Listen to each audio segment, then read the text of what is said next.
Hello guys, in this video I am going to show you how to crop your picture on the Lightroom application, but first I just want to mention, don't forget to subscribe to my channel because at 10,000 subscribers I am going to show you my whole YouTube revenue statistics and growth strategy, how to make money online. So let's jump into it. First of all, open the app on your phone. After that, select a picture from your library and then tap on the crop button down below, which is the third option.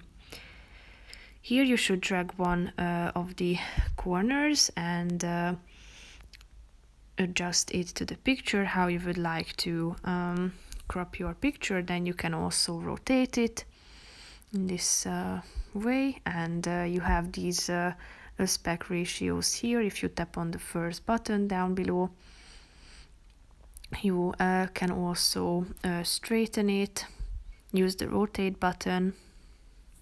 You can flip it vertically and horizontally as well by the help of these two last buttons. If you would like to save your picture and save the updates that you have just made, click on the checkmark icon down below in the right side corner of the screen. So that's pretty much it for this video, guys. See you in the next one. Bye bye.